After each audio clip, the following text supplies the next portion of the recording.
Importantíssimo, então, a consciência que a gente precisa ter nesse momento da função de cada vazamento nesse recorte, né?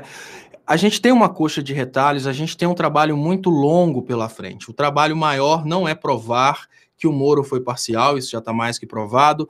O trabalho maior não é provar a intenção do Dallagnol de destruir a democracia, nem a participação clara do Fux na destruição da democracia brasileira, os interesses pessoais dele acima dos interesses legais, dos interesses do Brasil. Isso está muito provado. O grande desafio, e agora eu percebo por que o Glenn divulgou primeiro esse material do Dallagnol, o grande desafio está sendo diminuir a resistência dos moromínios e dos bolsomínios. Essa classe de pessoas que ainda defende Bolsonaro e defende Sérgio Moro, mesmo depois de tudo isso, eles precisam ter um pouco de semancol. No início, o argumento deles é de que, eventualmente, o material seria fraudado.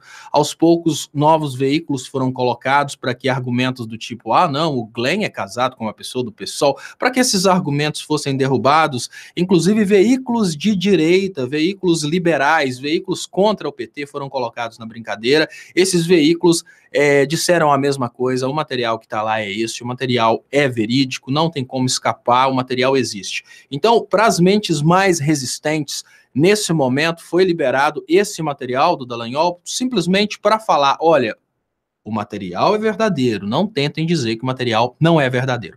Aos poucos a coisa começa a se consolidar.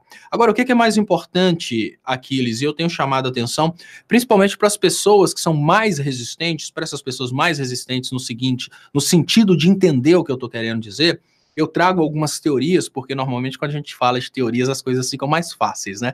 Então eu gosto de falar sobre a ética kantiana, e a ética kantiana ela explica muito bem o momento atual para que as pessoas tenham noção do que precisa ser feito. A ética kantiana, ela é aquela ética de que o que interessa não é o resultado, o que interessa é a sua intenção por detrás daquilo que aconteceu. O que significa que se você tinha uma boa intenção e essa boa intenção terminou dando merda, você não responde pela merda, você, na verdade, tem que ser louvado, porque sua intenção era boa. Essa ética kantiana, ela precisa ser aplicada nessa história de Operação Lava Jato, porque é exatamente esse ponto de vista que está segurando a popularidade do Sérgio Moro, e isso é muito perigoso. Por quê? Porque a comunicação anti-Moro, a comunicação anti-Bolsonaro, está tentando falar com um eleitor do Bolsonaro, está tentando falar com um cara que votou no Aécio que a condenação do Lula foi ilegal. A comunicação de esquerda está tentando pegar um cara que detesta o Lula e falar que o Moro transgrediu a lei para condenar o Lula. Olha, na prática, a visão que eu tenho a respeito desse tipo de postura é que isso torna o Moro ainda mais herói entre os radicais. Sabe por quê? Porque já foi consolidada através da comunicação da Rede Globo a ideia de que a lei brasileira serve para proteger vagabundo. E se você diz que a lei brasileira serve para proteger vagabundo e fala que um juiz trabalhou contra a lei para prender o inimigo daquele cara, você está chamando esse juiz de herói. O que significa que se você pega o raciocínio da lógica kantiana, da ética kantiana, que olha, o que interessa é a intenção da pessoa e não o resultado. Então você fala o que interessa é que o Moro fez tudo isso para prender o ladrão. O Moro fez tudo isso para acabar com a corrupção. Sim, claro que o Moro transgrediu a lei, mas é que o Ministério Público seria incapaz de vencer os corruptos sozinho. Então tinha que ter uma união do Judiciário e do Ministério Público para atacar a corrupção.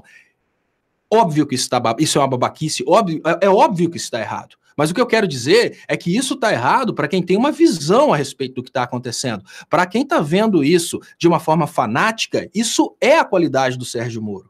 A qualidade do Sérgio Moro, para quem o defende, é exatamente ter lutado contra o Lula a qualquer custo, ter feito o que foi preciso para prender o Lula, inclusive transgredir as leis. O que eu estou querendo dizer é que com esse argumento de que sim, o Dallagnol comemorou, com esse argumento de que sim, eles estavam contra o Lula, a gente não vai tirar os apoiadores nem do Bolsonaro, nem do Moro Para eles, isso é a qualidade do Sérgio Moro. É preciso inverter. Se a gente tenta falar que o Sérgio Moro destruiu a economia brasileira tentando acabar com a corrupção, é a mesma coisa de falar daquele policial que foi tentar matar o bandido e sem querer acertou a vítima. Você fala, não, mas o cara fez de tudo para matar o bandido, ele errou no final das contas, estava difícil. É assim que vão perceber o Moro, como um cara que mirou na corrupção e destruiu a economia. Essa lógica tem que ser virada.